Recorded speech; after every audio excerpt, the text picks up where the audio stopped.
todos muito bem-vindos ao primeiro episódio do podcast Ideias que Somam, o podcast da Copiedu.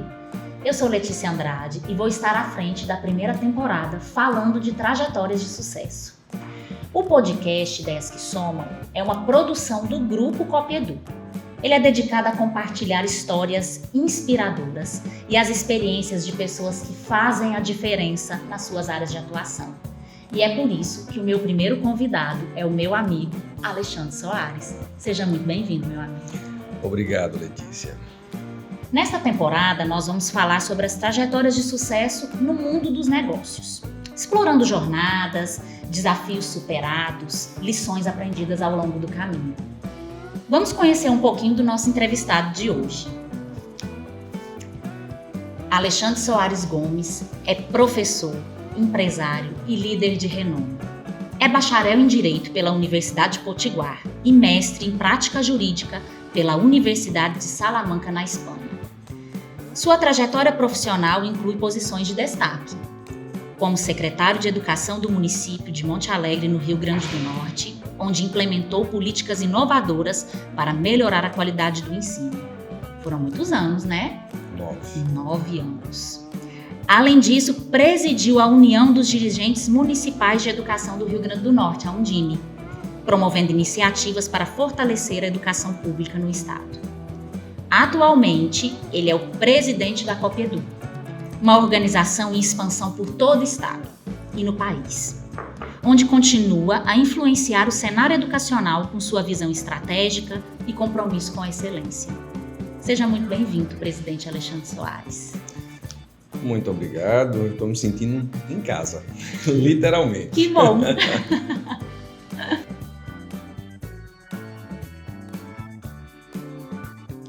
Iniciando esse podcast, o nosso primeiro convidado é Alexandre. E eu gostaria que Alexandre compartilhasse conosco como foi o início da sua trajetória. Início de uma trajetória. É uma pergunta muito complexa, porque ninguém é feito só de sucesso. Na verdade, todas as trajetórias, elas falam de uma coisa chamada resiliência, que se você pegar a maior parte das pessoas que hoje dizem que tem algum tipo de sucesso, eles podem atestar que não foi da primeira vez e não foi fácil. Para mim não foi diferente. Também eu sou filho de funcionária pública, minha mãe sempre foi funcionária pública, e o exemplo que ela passou desde muito pequeno era o exemplo do estudo, né? Ou seja, ela dizia que o que ela poderia deixar era o estudo, que ela não pensava em deixar herança, até mesmo porque como funcionária pública dificilmente ela conseguiria juntar o suficiente para deixar uma grande herança. Então, como ela disse que ia dar o estudo, foi colocando as minhas esperanças no ensino, na educação, no estudo, que eu comecei a alçar os meus primeiros voos, né? Desde muito jovem, eu sempre gostei muito da área de tecnologia, sempre me chamou muita atenção. Quando o Natal ainda estava ali começando a se falar em tecnologia, eu já estava nos círculos que tratavam de tecnologia, fazendo cursos, e realmente existem pessoas que têm uma veia mais científica, e a minha era muito comercial. Eu não tinha nada que eu aprendesse que eu não quisesse fazer aquilo virar um negócio. E assim foram tantas histórias, e uma delas, eu me lembro bem quando o Natal Shopping foi inaugurado. Aí já deu a minha idade, ó. Não precisa entregar, não precisa dizer, né? Mas quando o Natal Shopping foi inaugurado, existia uma loja lá que a dona me perguntou, o filho dela estudava comigo, e perguntou se eu não faria uma mala direta. Eu me lembro que eu não sabia nem o que era, mas eu fui buscar, e o primeiro programa que eu encontrei que falava de mala direta era o Carta Certa, um programa do DOS, e eu falei, eu faço.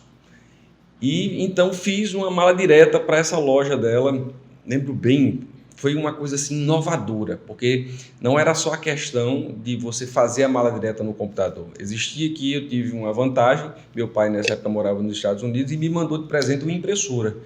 E a dificuldade, já era difícil ter computador em Natal. E uma impressora, então, era um negócio de outro mundo, só grandes empresas tinham. Olha, eu não sabia que o seu pai morou nos Estados Unidos. Meu pai morou nos Eu não Estados Unidos sabia. 5 anos. Conheço o Alexandre, conheço, né, a trajetória dele, mas eu não sabia. Morou. Na minha adolescência, meu pai estava lá nos Estados Unidos, na época. E com essa impressora, eu me lembro que eu fiz mais dinheiro do que muitos negócios no Natal. Comecei a fazer etiquetazinhas para caderno, que era uma febre. Isso daqui todo mundo queria, no Print Master. E assim, vários outros trabalhos. Mas então, eu sempre utilizei aquilo que eu rapidamente, e eu aprendi muito bem que não valia o quanto você sabia, e sim o quanto você usava do que sabia, que dava um diferencial. Então, foi bem do início mesmo. Aí a trajetória iniciou nesse ponto, eu posso dizer. Quem conhece Alexandre sabe que o que ele falou aqui da área comercial é um dos pontos, inclusive, que eu elogio muito. Alexandre, ele é muito comercial. Ele vende muito bem, ele trata isso com uma leveza, com uma tranquilidade, com uma naturalidade que poucas pessoas que eu conheço têm. E a trajetória de sucesso, o início da sua trajetória, eu gostei quando você disse da sua mãe. A nossa história é parecida, a nossa trajetória. Minha mãe também é professora, né? Minha mãe é professora, funcionária pública. E exatamente isso, foi minha mãe quem iniciou a minha trajetória, porque para ela o estudo era o mais importante. Sempre a educação, o estudo, o foco sempre foi esse. Ela sempre disse que esse seria o que ela deixaria para a gente, para mim e para minha irmã. E eu acho isso incrível. E funcionou. Alexandre, e me diga uma coisa, como é que foram assim os seus primeiros passos no mundo dos negócios? Quando você realmente adentrou nesse mundo, começou a entender, a conhecer e a trilhar os seus passos. Bom, no mundo dos negócios, a gente só consegue fazer algo que você se prepara para fazer, né? Então, alguns dos negócios eu posso fazer um recorte. A minha vida antes da minha ida para o Chile, né? A minha vida depois que eu retornei do Chile. Então, a vida antes do Chile, eu era um adolescente. Então, os negócios que eu tinha eram completamente informais. Qual é a idade que você foi para o Chile? Com 15, ia fazer 16 anos. Sozinho. Né? E ali eram coisas... Eu era muito adolescente, então eu não tinha muita ideia de um negócio formal. Apenas eu inventava, como meus amigos dizem até hoje, você inventava e o povo seguia. E era dessa forma que funcionava. Qualquer coisa que eu inventava de fazer, as pessoas seguiam, desde... Eu gostava de soltar pipa. Eu ia soltar pipa na praia, a pessoa me perguntava, quanto é que é uma pipa dessa? Eu vendo. E eu vendia a pipa e fazia mais duas e já vendia mais uma. E esse era o natural. Eu tenho uma palavra que define você. Eu uso ela sempre. Arrojado. Ou seja, arrojado desde muito novo. E eu tenho outra ponderação para fazer. A gente que é mãe já fica logo com o coração apertado, né? Um menino, uma criança de 15 anos, indo morar fora do país sozinho. Sua mãe realmente também está de parabéns, é uma guerreira, porque eu sei que o coração dela deve ter ficado deste tamanho. Com certeza, mas ela me disse uma frase que eu guardo comigo até hoje, que ela me fez foi para o mundo, não foi para ela, né? Então, era isso que eu tinha isso muito claro para mim, da minha vida, e eu acredito que eu cheguei à conclusão, naquele momento, que eu tinha um conhecimento suficiente de vida para poder seguir aquela nova etapa, porque era uma nova etapa. Uma etapa de estudo. No meu retorno, aí tudo mudou, porque quer queira ou quer não, o homem e o ser humano, ele é produto do meio. Todas as pessoas que eu conhecia estavam em processo de casamento. Literalmente Sim. Todas, né? Porque eu sempre era o mais novo, numa turma sempre mais velha. E ali foi justamente um ponto que foi importante na minha vida. Foi quando eu retornar, que eu iria começar uma vida laboral, eu ter entendido que era o processo de casamento, era algo que deveria acontecer comigo também. Porque justamente eu conheci a mãe da Alexandra, meio, né? E recebi um convite para ir lecionar em São Paulo. Aí existem alguns detalhes. Um menino de 19 anos que vai morar em São Paulo e poder lecionar em uma das maiores faculdades do mundo, né, que a USP é, e uma melhor da América Latina. Isso foi um ponto crucial naquele momento. Foi o início como professor, mas também como provedor de uma família. Ali já não cabia mais muito arrojado, não. Ali já não cabia mais a questão de apostar tanto. No momento em que você decide prover uma família, você já não pode arriscar tanto. Verdade. Mas eu, mais uma vez, entendi que era o estudo que poderia me dar o que eu queria. Porque era aquilo que eu via a vida inteira. Minha mãe ter 2 trabalhos e estudar no terceiro horário. Então, o que eu fiz? Continuei estudando, me especializando e rapidamente, dentro ali do Instituto ENIAC, que era onde eu estava lotado, eu consegui galgar coordenações, vice-presidência, cargos que pessoas que tinham mais de 15 anos ainda não tinham conseguido. Mas eu achei que aquilo ainda era pouco. Eu queria mais. Foi quando eu fui aceito para o programa de mestrado, isso em Uberlândia, né? E aí você já tem um link interessante, né? É bem interessante porque eu me formei, cursei Direito na Universidade Federal de Uberlândia, na UFO. Sou mineira, acredito que com o sotaque aqui, alguns de vocês já entenderam, já perceberam, as pessoas já conseguem entender que eu sou mineira. E no mesmo período em que eu cursava Direito na Universidade Federal de Uberlândia, Alexandre, a gente sem se conhecer, cursava o mestrado dele. Né? No mesmo campo. No mesmo campus, Campus Santa Mônica. Isso mesmo. Eu na engenharia elétrica e ela no curso de Direito. Que é um campo muito grande, é um campo central, né? É um campo central bem interessante a universidade. Que foi... E ali, na universidade, eu entendi, eu consegui colocar em prática vários projetos que eu tinha através do meio educacional. Eu lecionava nessa época em várias universidades, porque essa era uma vantagem do mestrado, eu tinha que praticar bastante, então eu dava aula na Federal, lá eu era aluno. Eu dava aula na época era Unitri, que ficava ali no Ubershop. Unitri, né? no Ubershop. Depois virou outros nomes. Dava aula na... Isso entrega a nossa idade, viu? Não entrega, não. Isso entrega a nossa idade. Tá tudo certo. A idade é aquilo que a gente tem, entende? Mas a verdade é que Araxá, dava aula em Uberaba, Itumbiara e Uberlândia. Eu dava aula, ou seja, eu vivia em prol da educação, não tinha condições de outra coisa. Ao mesmo tempo que cursava o mestrado. Ao mesmo tempo que eu cursava o mestrado. Isso, ainda tem esses detalhes.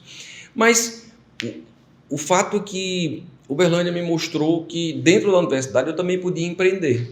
Ali dentro da universidade, e eu comecei a ver com meus colegas, uma coisa que ficou claro, bem logo no início, é que existiam pessoas com ideias excelentes, que existiam pessoas com um conhecimento fantástico, mas que não tinham essa ideia de empreender. Eles não tinham, não vou dizer a palavra, não é coragem, mas eles não se atreviam a empreender. Eu comecei a falar para ele, propor. Falei, olha, por que a gente não faz isso daqui que você tem, que poderia se tornar um produto? E as pessoas começaram a olhar e disseram, é verdade, é um produto. E foi aí o meu primeiro contato com o cooperativismo. Nesse momento, lá em Uberlândia, foi o meu primeiro contato com o cooperativismo.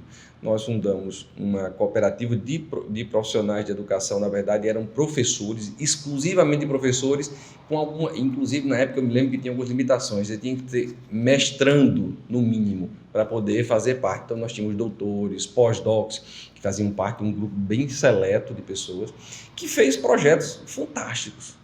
Sabe? Desde softwares de rede de lojas da época, lá do Zema, por exemplo, lá de Minas, como sistemas de controle para próprias universidades que surgiram, a Politécnica foi uma delas, fizemos sistema de hardware para cable modem, ou seja, coisas até para o Japão a gente fez, que na verdade eles sabiam fazer, eles só não tinham a parte comercial. E eu, obviamente, fui colocado como diretor comercial dessa cooperativa, pude idealizar vários projetos com eles e nós tivemos um sucesso enorme.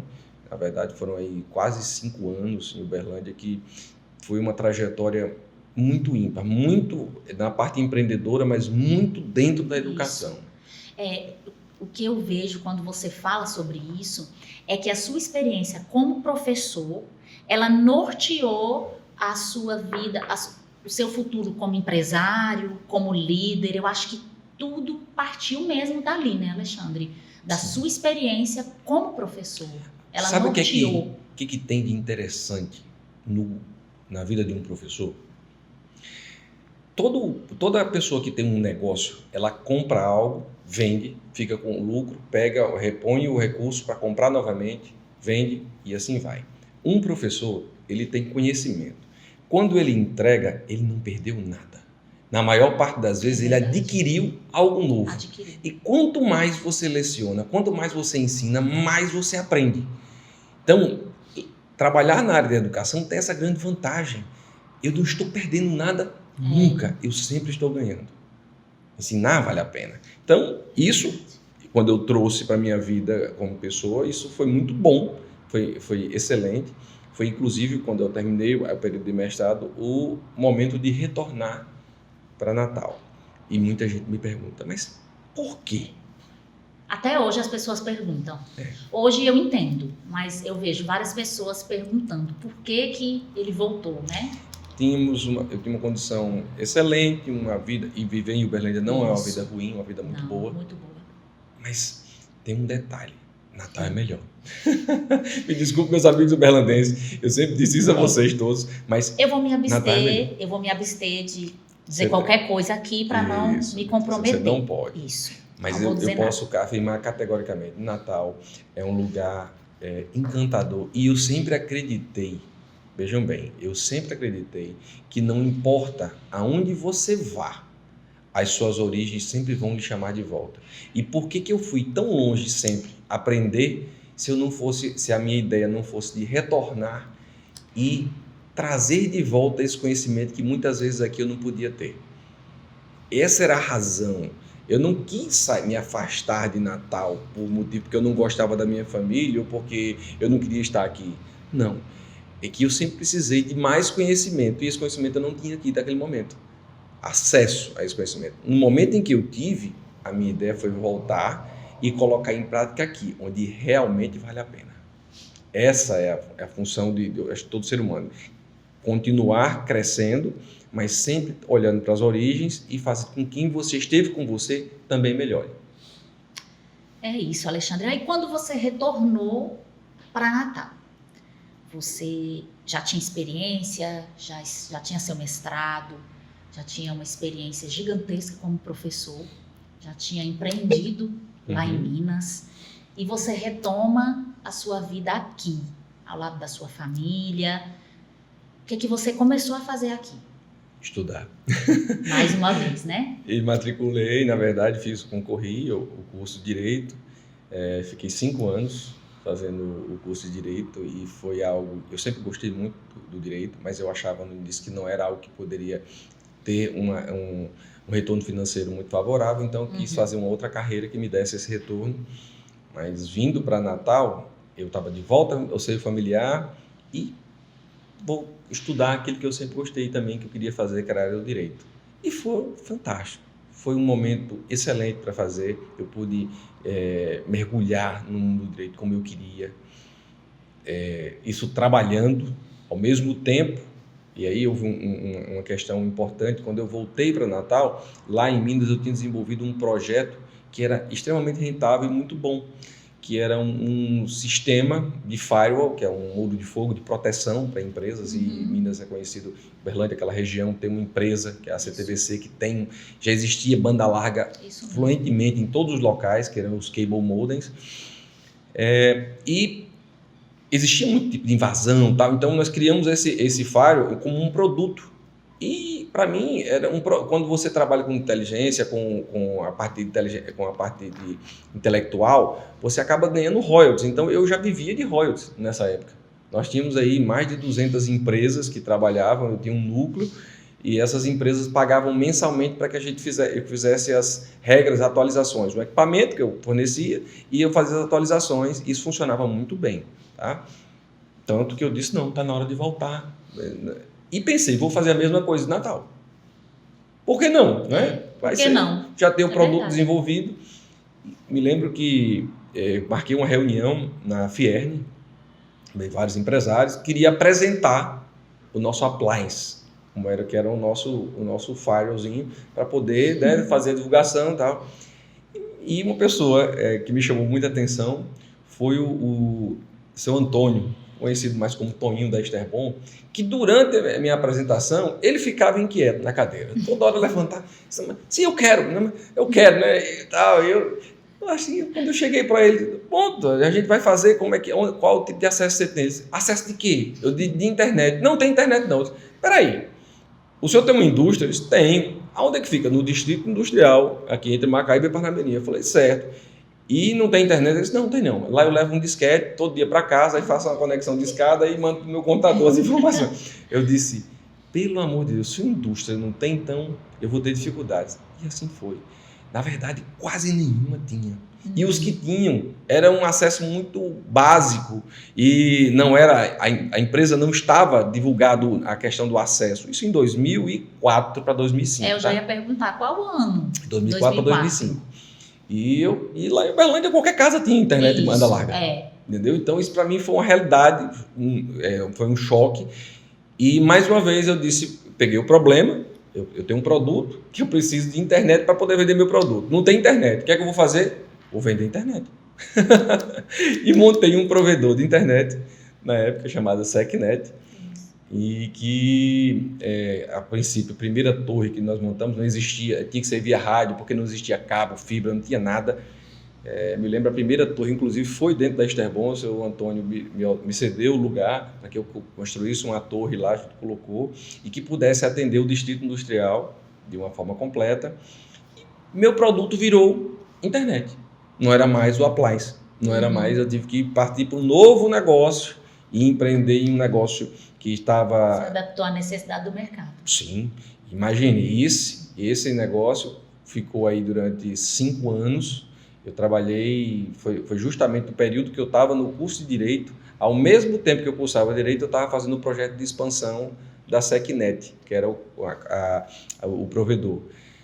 Posso dizer que nesses 5 anos nós chegamos a 48 cidades com 96 torres, com mais de 35 funcionários, com 10 mil pessoas acessando a internet. Grande o negócio. Em lugares como, lembro muito bem, Afonso Bezerra, de uma senhora, quando a gente estava instalando, perguntando se aquilo era uma antena de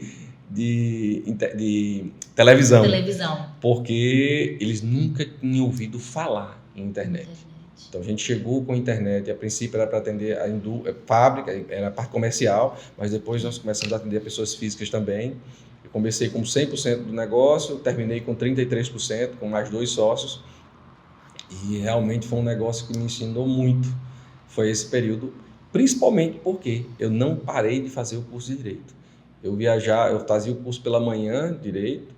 Quando terminava a aula, eu pegava o carro e ia para nós tínhamos 3 escritórios, um em Macau, um aqui em Natal e outro em Angicos. Eu fazia uma rota, geralmente ia para um desses escritórios, passava o dia, tratava de assuntos da parte administrativa e técnica, ia para outros. Quando dava 11 horas, dormia em algum lugar, para 4 horas da manhã sair, chegar às 7 horas dentro da aula, terminou a aula, de novo para outro lugar.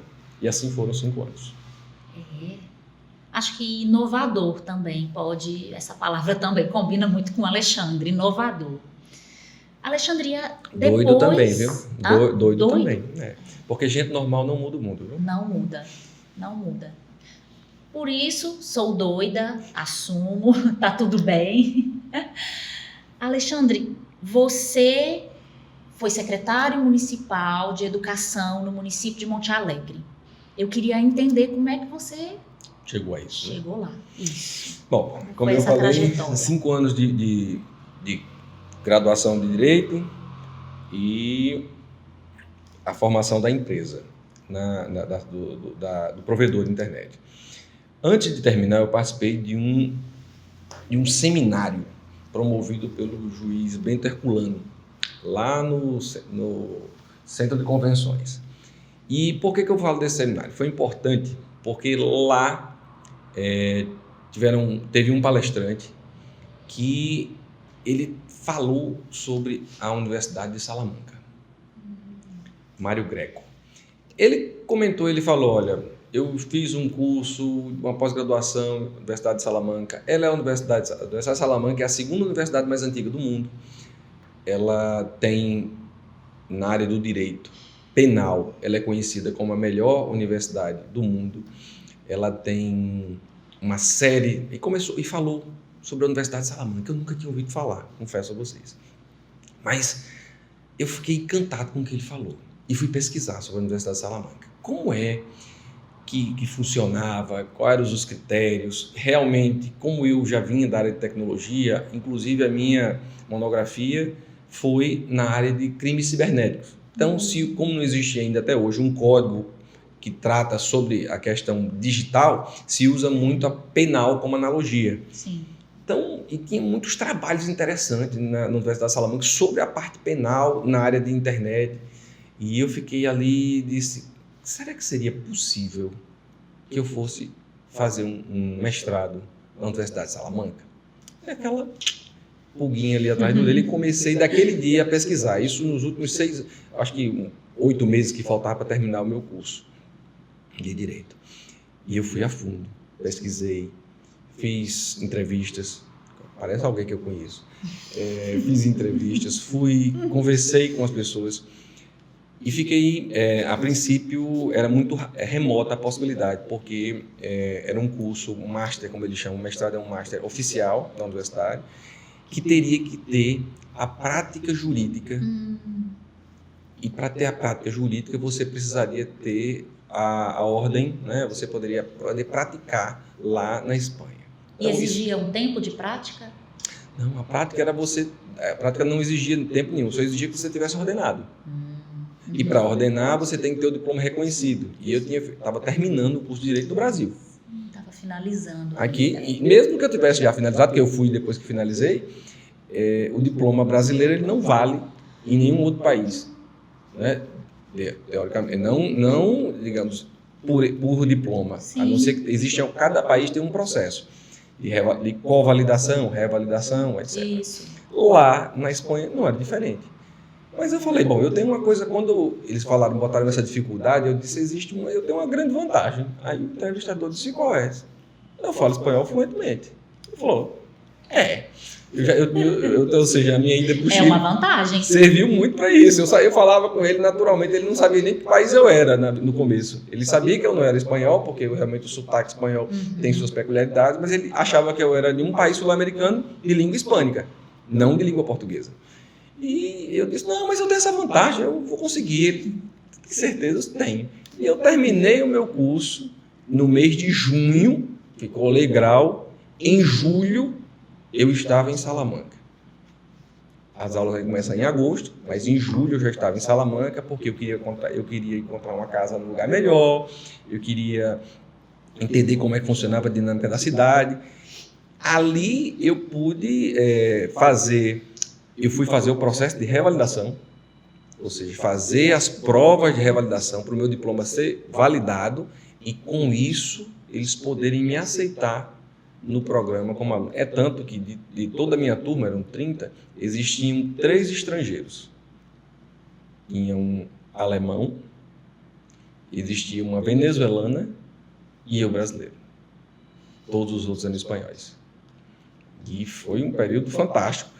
Quando eu terminei, eu disse, agora eu vou fazer o quê? Voltar para o Brasil. Sempre voltar para Já estava ótimo, eu já estava advogando lá, fascinado, porque diferentemente do Brasil, a Espanha tem uma regra para a advocacia que eu acho muito interessante. Lá você tem que fazer turno de ofício. Todo advogado tem um dia por mês que fazer turno de ofício. O que é turno de ofício? É o trabalho, você fica de prontidão, como se tivesse, aqui como a gente chama quando a gente está em alerta, mas plantão, tipo um plantão. Porque todas as pessoas que forem presas no direito espanhol, elas têm que ser ouvidas por um advogado. Então, os advogados, o turno de ofício, eles ficam, quem paga é o governo. Então, eles pagam, existe uma tabela, e eles pagam um percentual dessa tabela. Sendo o que acontece?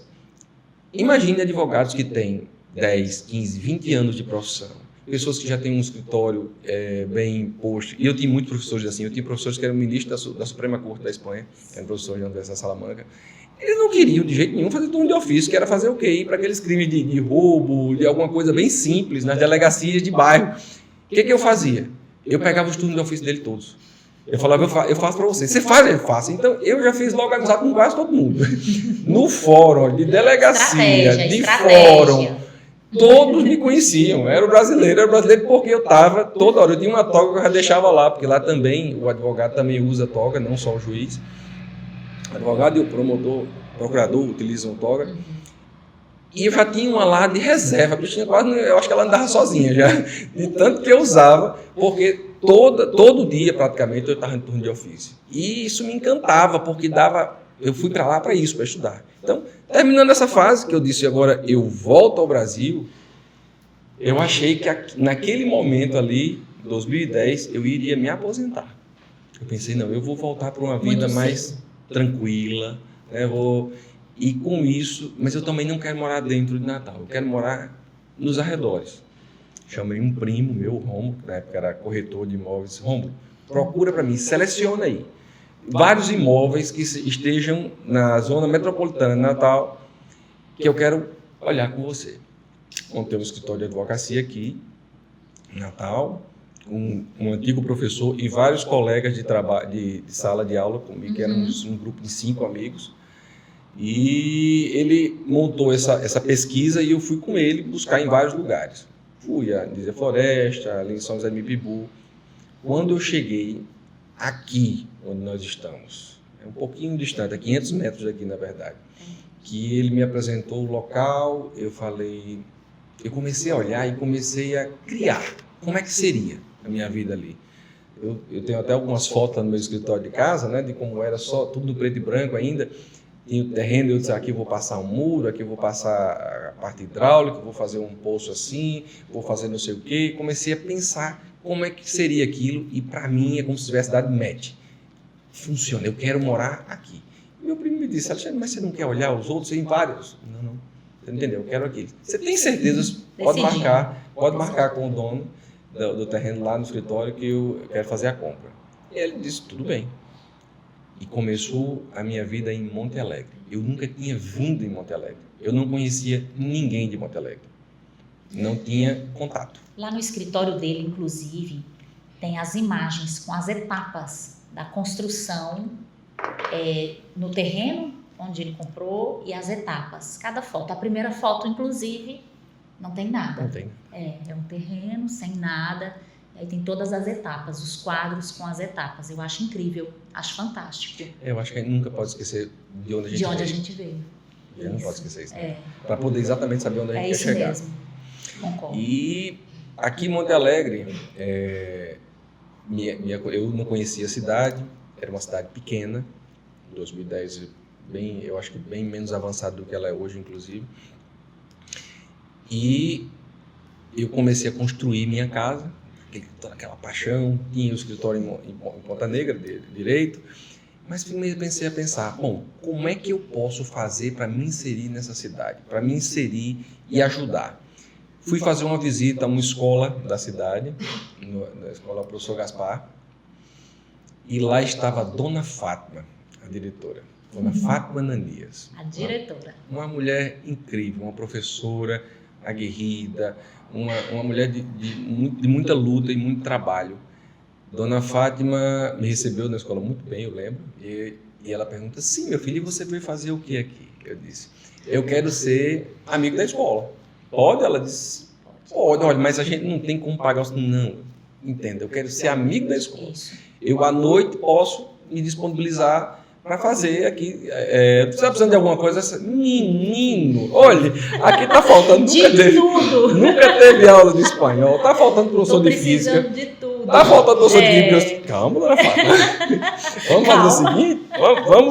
Vamos pegar, vamos escolher uma turma aí, um terceiro ano, para a gente poder tentar fazer um trabalho, principalmente porque ela me preocupou na época. Só 8 alunos tinham passado no Enem, tinham recém começado essa questão de Enem, e era baixa Já era O Enem, a prova já era o Enem. Já era o Enem. E foi poucos alunos aprovados. Aí eu disse, não, vamos fazer um trabalho com Química e Física, que são os mais complicados, para o terceiro ano.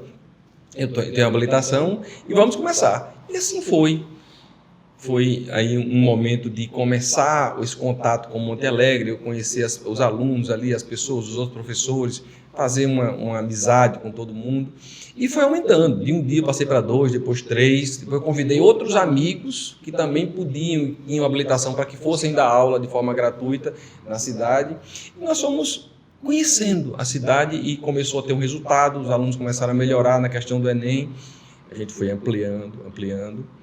E foram 2 anos, aí, 2010 e 2012, em que eu pude ajudar como voluntário mesmo a educação do Monte Alegre.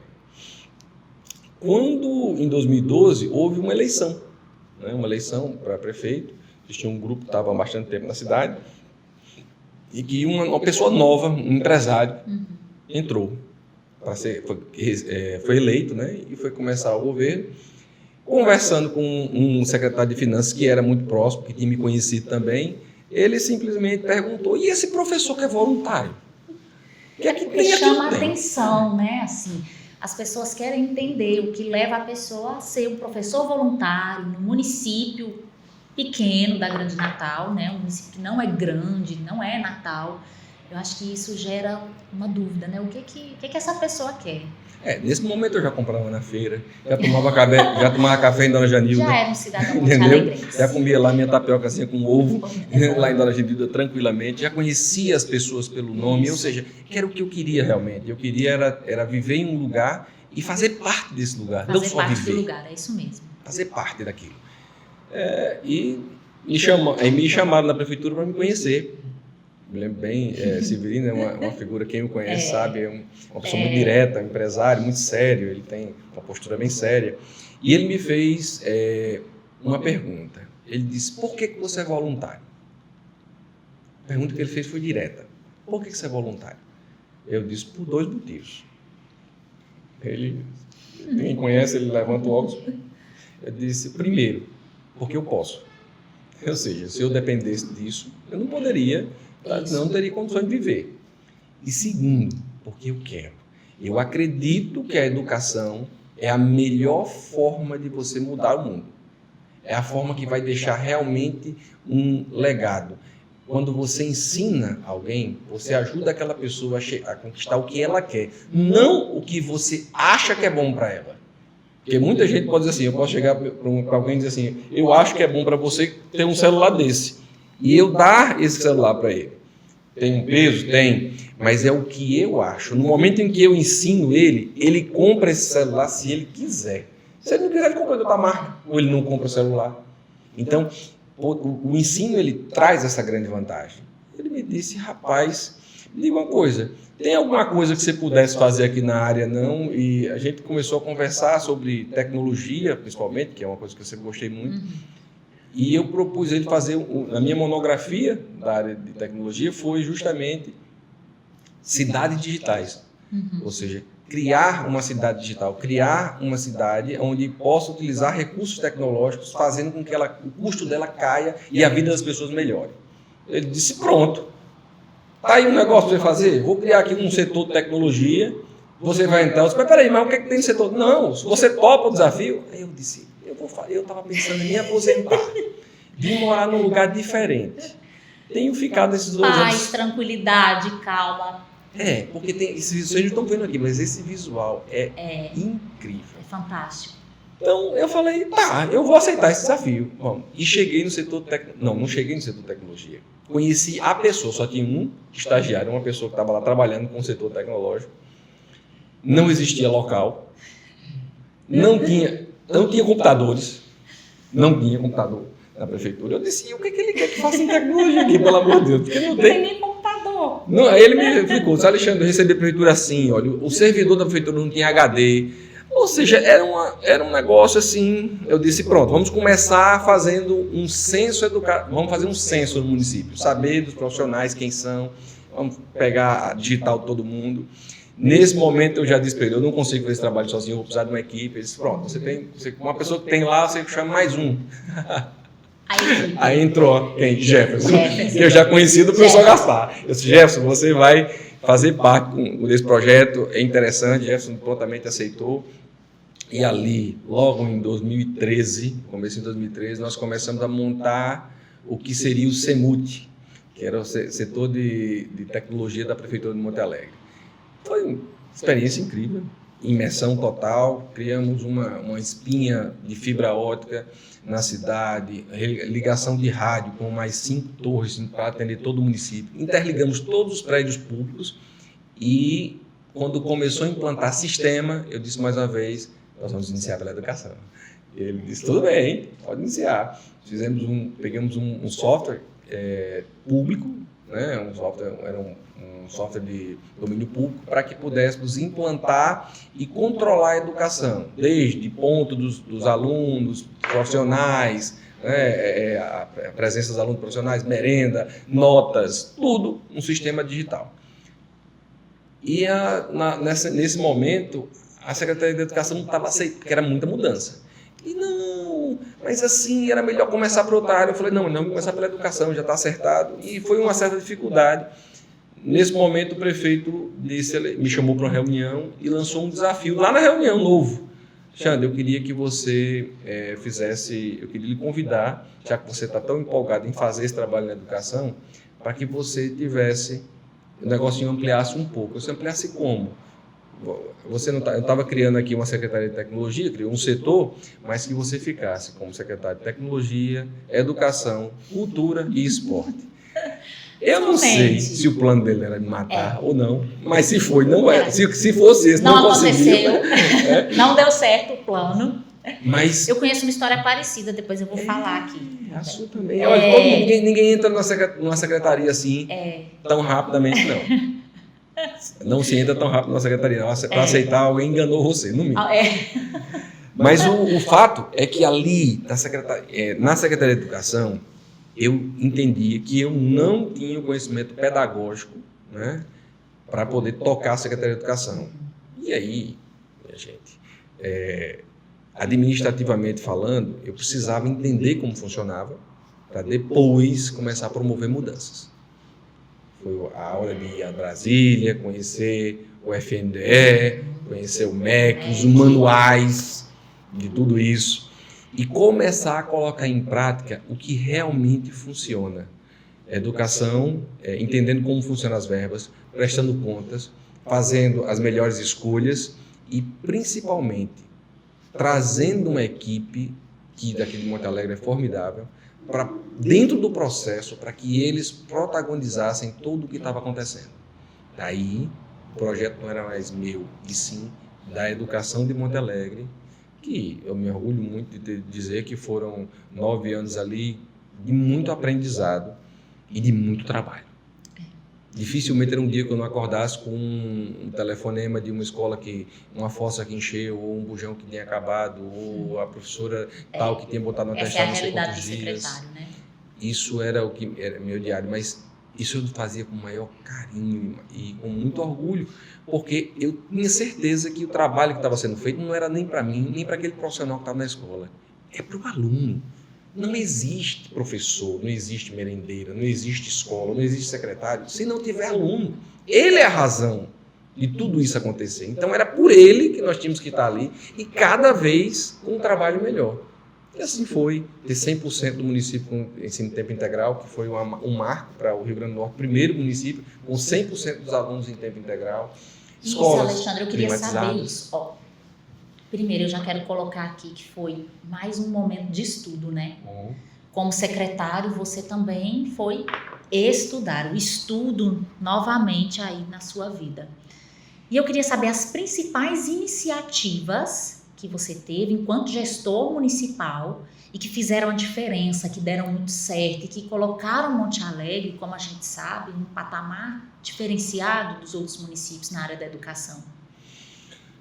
Como eu lhe falei, estudando realmente, conhecendo os manuais, para poder saber com o que eu poderia contar de recursos dentro da educação. Né?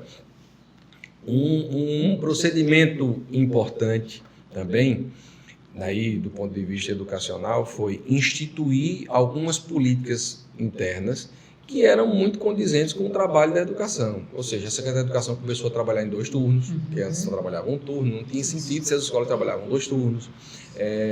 Redimensionamento da minha equipe, verificando cada um quantas horas trabalhava, como é que eu redistribuía melhor, diminuindo a quantidade de contratos, porque eu tinha efetivos que poderiam estar contribuindo mais no processo, fazendo as devidas correções, colocando as letras e progressões que cada um tinha direito para que a pessoa se sentisse valorizado e pudesse estar com mais afinco no trabalho, criando uma série de projetos que envolviam a Secretaria da Educação.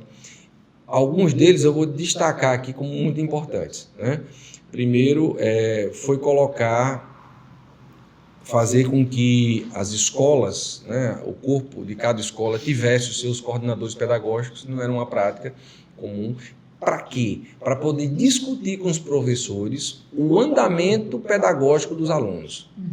Entenda, não adianta você fazer uma versão 2.0 de um negócio que não existe ainda.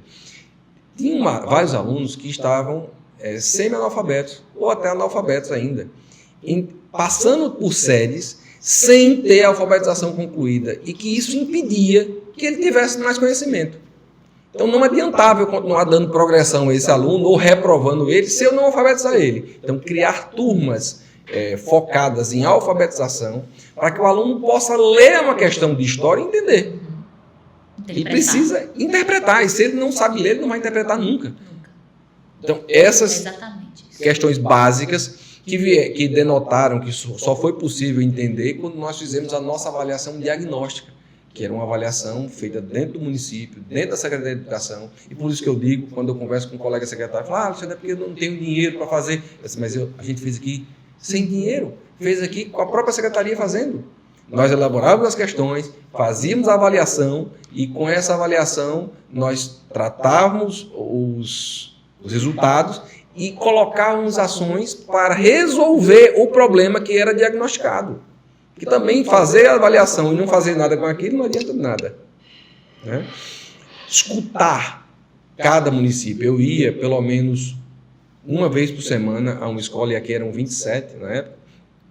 Eu ia escola, distrito por distrito, uma vez por semana, e reunia com a comunidade escolar. Pais, alunos e os seus profissionais da escola. Para quê? Para entender o que eles querem. Eu precisava entender o que essa comunidade queria, para só assim poder entregar para eles o que eles queriam. Então, essa escuta ativa, continuar ali observando e vendo o que estava acontecendo, foi muito importante. E culminando, entendendo, depois que eu entendi como é que funcionavam as verbas, que a educação em tempo integral, além de tirar o aluno da rua no contraturno, além de poder alimentar melhor, ter uma nutrição melhor para a vida desse aluno, eu ia ter ele mais tempo dentro da escola, e tendo ele tempo dentro da escola, eu ia ter mais condições de melhorar a educação dele. E, obviamente, aumentar os recursos do município para que tudo isso possa acontecer. Então, foi uma aposta em conjunto, e isso o prefeito acreditou, porque quem conhece a educação sabe que os recursos da educação eles vêm de um projeto chamado Educacenso, e o censo da educação ele é feito em um ano, para no ano seguinte você receber. Então, nós estamos em 2024. Hoje se recebe recurso baseado na informação do censo de 2023. E assim por diante.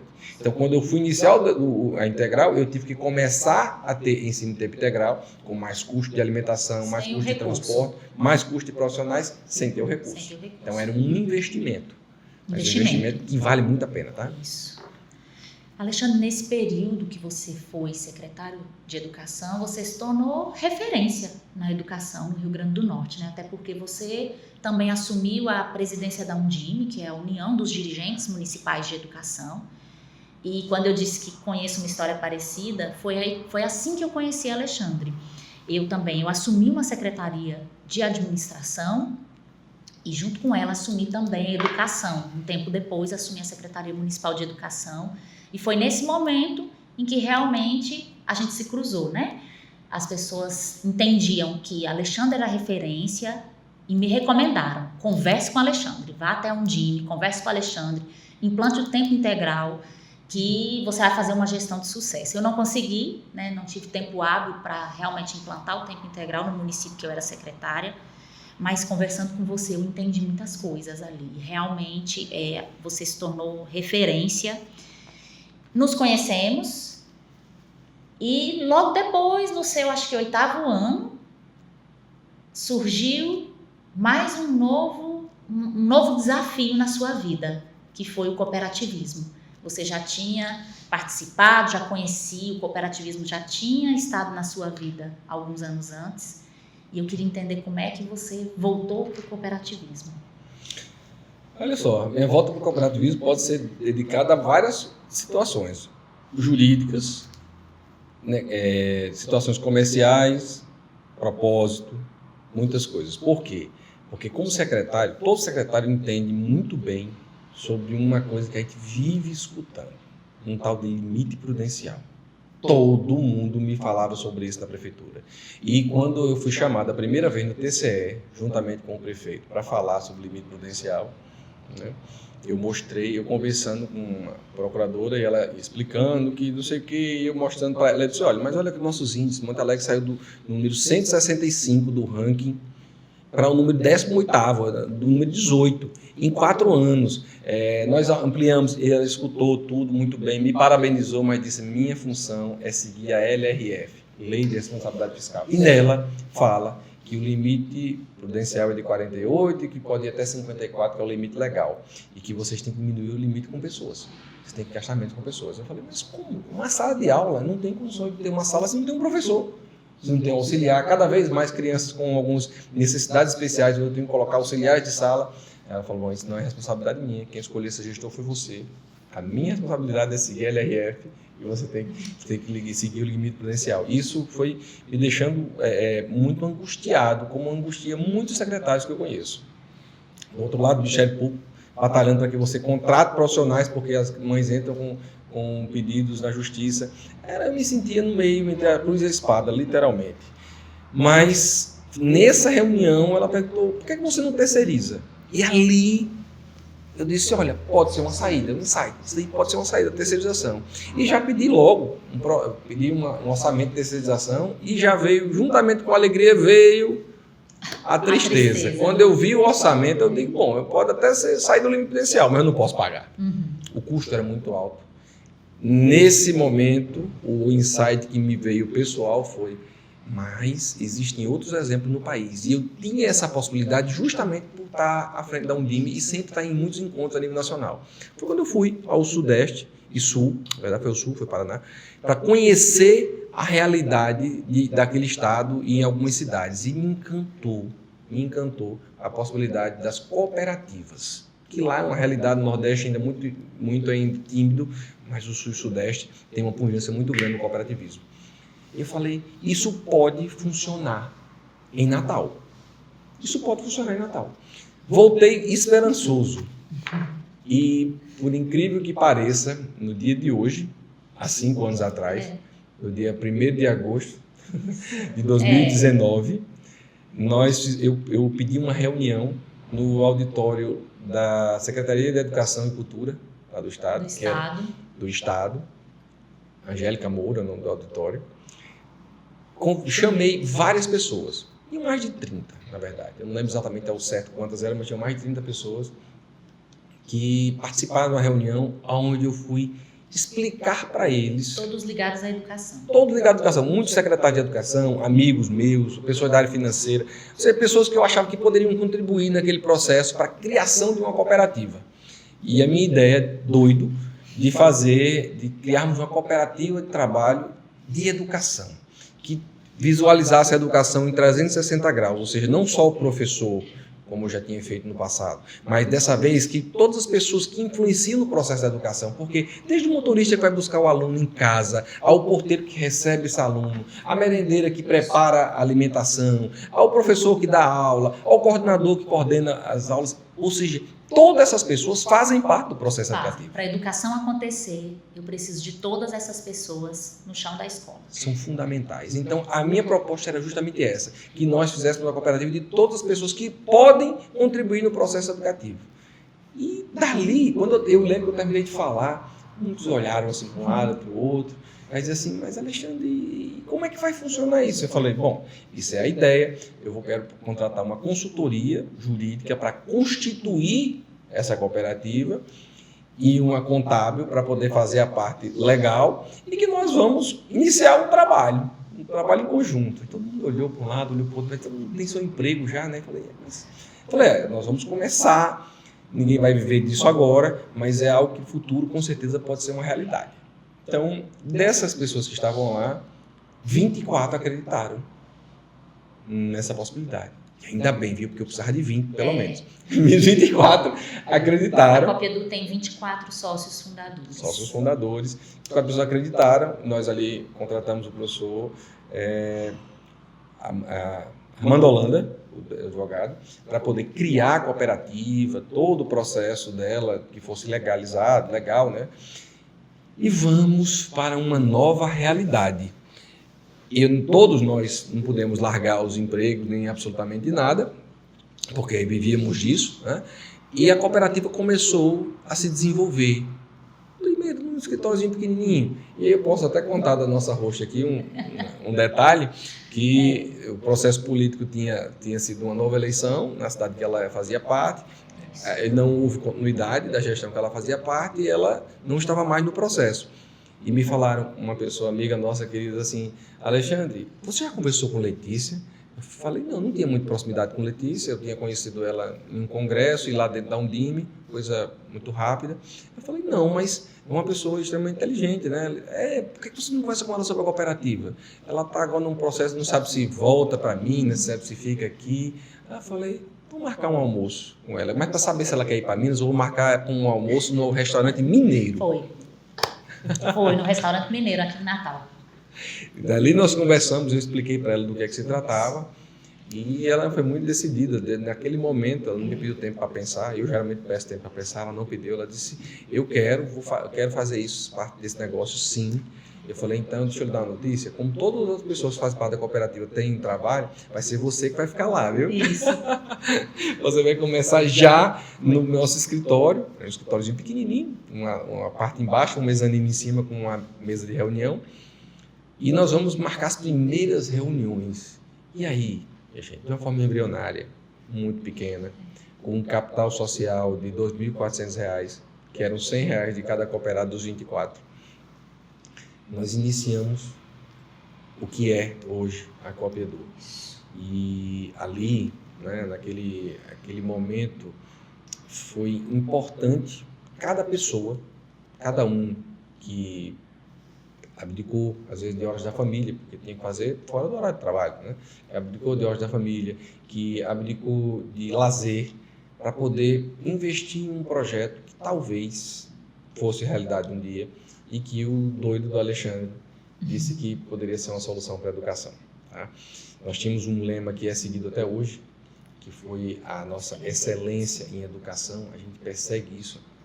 Quem sabe o que é excelência sabe que a dificuldade de você sempre fazer tudo de forma excelente não é nada simples. Mas foram momentos de muita dedicação, de muita abnegação, você se abster de fazer uma série de outras coisas, mas como tudo que na vida que você faz com um propósito e de forma correta, você tem resultado. Se tem algo, isso aqui fazendo um gancho justamente do que nós começamos a conversar, de que eu sei que o sucesso vale a pena, é justamente que tudo que você faz com propósito e da forma correta, isso tende a se tornar um sucesso. Porque quer queira ou quer não, sucesso é você conquistar aquilo que você quer. E nós podemos ter sucesso em muitas coisas. Mas quando o sucesso vem, no nosso caso aqui, aliado à felicidade, que felicidade para mim já é querer o que você já tem. Então, o sucesso ele só vale a pena quando ele acompanha a felicidade. Porque senão você vai ser uma eterna pessoa em busca de sucesso, sem nunca poder querer aquilo que você já tem. Hoje, a cooperativa é justamente tudo aquilo que eu quero para mim, para minha filha, para os meus amigos e para todas as pessoas que dependem da educação. Porque é através dela que hoje milhares, hoje mais de 10 mil pessoas podem ter uma oportunidade de renda, uma oportunidade de produção e de crescimento. Porque se tem uma palavra que define tudo que a gente fez até hoje aqui, saindo de R$ 2.400 a 74 milhões de faturamento, foi crescimento. Todos que se propuseram, cresceram. Eu não conheço ninguém dentro da cooperativa nesses 5 anos, eu digo nenhum cooperado que não tenha crescido ano a ano na produção dele. Então, um negócio que me deu a possibilidade de querer estar com as pessoas que eu gosto, de poder continuar crescendo e tendo um propósito de mudar a vida, um negócio desse é ruim. Não é, né? Não pode ser ruim. Não pode ser ruim, não é verdade? Bacana, Alexandre, o que você disse. Eu penso igual e a Copedu realmente me impressiona quando eu me lembro lá dos 24 sócios fundadores, e aí que hoje são mais de 10 mil cooperados, quase 5.500 cooperados ativos, recebendo suas produções mensalmente. A gente tem uma equipe que eu acredito ainda é reduzida, trabalhando diariamente para que tudo isso aconteça. É muito bacana, muito bacana. E toda a sua trajetória, o que a gente percebe é que você sempre foi um líder, né? Você inspira as pessoas, você foi um líder, você é um líder nato. E você foi construindo toda a sua carreira com muito trabalho, com muito estudo, com muita dedicação. Eu gostaria que você desse algum conselho para os jovens, né? Nós temos jovens hoje, um mundo bem diferente do que a gente viveu quando jovem, mas eu queria que você desse algum conselho para essas pessoas que estão aí, que aspiram ter uma carreira incrível, fantástica, posições de liderança. Qual o conselho que você dá para esses jovens? Uma responsabilidade muito grande dar conselho, né? Eu diria que eu falaria, e não falando sempre, aquilo que deu certo para mim pode dar certo para qualquer pessoa. Se você pegar as 100 pessoas que você admira, não, 100 é espaço a mostrar muito grande, 10 pessoas que você admira, e começar a anotar quais são as coisas que eles fazem em comum, você vai ver que existe uma quantidade muito grande de coisas que eles fazem em comum. Que o sucesso é o resultado de uma série de ações que você toma que são comuns a todos eles. A primeira delas é você ter Deus na frente de todas as coisas que você vai fazer. Porque entender que você está vivo e tudo que a gente tem em volta e não acreditar em Deus é você não acreditar que você é capaz de estar onde você está. Não existe uma explicação do nada, né? Então, ter Deus em primeiro lugar, você continuar buscando sempre, em nenhum momento deixar de ter um sonho. Você tem que pensar em algo que ninguém quer fazer na maioria das vezes. Tá? E aí já vai um algajão que eu uso muito, ou seja, eu gosto do impossível, porque lá a concorrência é menor. Quando você faz o que ninguém faz, realmente você tem um diferencial. Busque esse sonho, crie as condições, que aí são os seus objetivos palpáveis, passo a passo, para que você realize esse sonho. E depois disso, meu amigo, trabalhe, estude, faça muito essas duas coisas, que talvez você possa voltar para o passo inicial, que é fazer tudo isso de novo. Sonhar, se preparar, colocar objetivos e metas, trabalhar muito, estudar bastante, reavalia e inicia de novo, porque não é um fim. Viver é um meio. Não interessa mais o que você fez ontem, a não ser como referência para tudo que você vai fazer amanhã, se estiver vivo. Então, o que você tem é o agora, é o hoje, é esse momento. E se nesse momento você não colocar em prática e não fizer o que você precisa fazer, futuramente, eu diria para você que é bem provável que você não consiga conquistar o que você quer. Então, trabalhar muito, estudar sempre, reavaliar os processos, e começar tudo de novo. Muito bem, muito bem.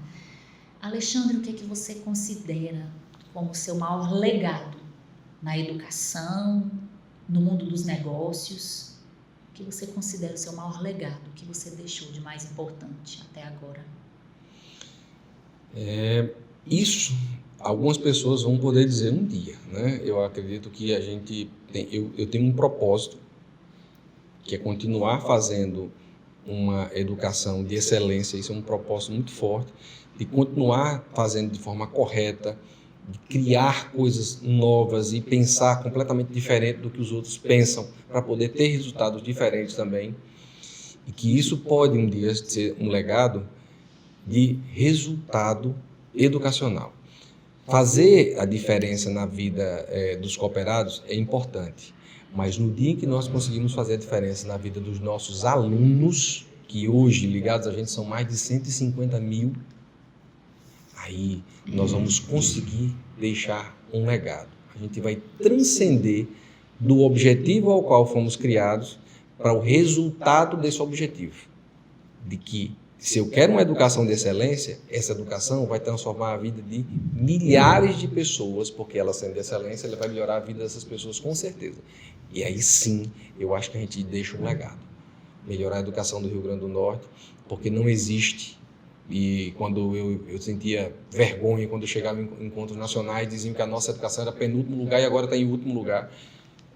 Quando a gente vai para outros países e vê que é um dos piores, os resultados educacionais, não existe que pessoa que nasce menos ou mais inteligente. Existem pessoas que são menos ou mais trabalhadas, lapidadas, para poder ter o resultado da educação. E é esse resultado que só vai mudar no momento em que todas as pessoas que fazem parte da educação disserem, chega. Esse lugar não é o lugar que nós merecemos, não é ficar no último lugar em resultado. A gente precisa transformar a vida desse aluno e a nota vem naturalmente. Alexandre já deixou várias mensagens aqui, muitas coisas importantes, né? Quando eu vou ouvindo, inclusive, vou repensando meu propósito. Mas para encerrar, eu gostaria que você deixasse uma mensagem final, uma mensagem que representa você, uma mensagem de como você gostaria de ser lembrado no futuro. Eu vou deixar a mensagem que minha mãe me deixou, a mensagem que ela me deixou no dia que você disse, olha, sua mãe é uma mulher de muita garra, né? Ela é, realmente ela é. E no dia que eu fui viajar e ia embora de casa pela primeira vez, né, muito jovem, ela disse, meu filho, eu escrevi uma carta, mas só leia... Eu sei dessa história. Lá, né? Eu disse, tá certo, mas a vontade era grande ler antes, mas eu sempre fui muito obediente. Isso tem uma coisa que eu ainda me orgulho, assim, obedecer a mãe e o pai é algo que todo filho tem que fazer, porque eles têm mais conhecimento e, principalmente, eles amam muito mais você do que você ama ele, porque ele amou você antes de você nascer. E ela disse, leia lá. Eu disse, tá certo. Ela contava a história quando eu fui ler a carta, um frio danado quando você chega em agosto, alguém que já vai no começo do ano no Chile sabe que é frio demais. E eu fui ler aquela carta que ela tinha escrito e ela contava a história das águias e como as águias fazem para criar seus filhotes. Elas vão para uns rochedos que chamam rochedos escarpados, né, que é um local de difícil acesso. Justamente elas montam ninho nesses lugares bem altos, de muito difícil acesso, como é dos predadores. E ela fala que em determinado tempo a águia vai pegar alimento, leva até aquele local, pega alimento, leva aquele local. Quando chega uma determinada idade, que os predadores já sabem, eles estão tentando subir nesse lugar. E ela tem uma escolha. Ou ela empurra o filhote para ele poder voar, ou ela não empurra e provavelmente ele não vai aprender a voar e os predadores vão chegar até aquele lugar e vão se alimentar do filhote. Então, ela como mãe, com instinto, em determinado momento ela empurra o filho. Se ele conseguir voar, ele vai decolar. E se não, ele vai se esborrachar lá embaixo e vai morrer. Mas a mãe não tem outra opção que não empurrar. E eu agradeço até hoje. Vou empurrar. O podcast Ideias que Somam, a temporada Trajetória de Sucesso, termina aqui. Eu quero agradecer imensamente o meu primeiro convidado, dizer que foi fantástica essa nossa conversa. Tenho certeza que todo mundo vai gostar e vai tirar muito proveito e vai tirar muito ensinamento. Quero agradecer. Obrigada, Alexandre.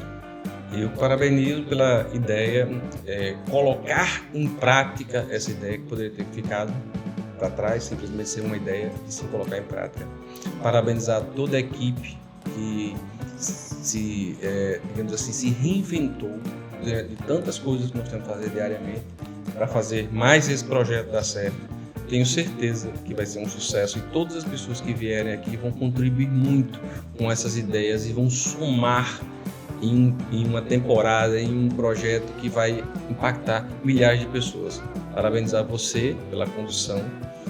Quem conhece sabe da competência que ela sempre encara todos os projetos que ela quer fazer, o que é dado para ela fazer. Dizer da grande admiração que eu tenho por você como mulher, uma mulher mãe, esposa, empresária, cooperada, que todos os dias está ali pensando em coisas novas para fazer. Isso é empreender e isso é crescer. Parabéns. Obrigada. Eu agradeço também a sua participação e até o próximo episódio. Tchau, tchau.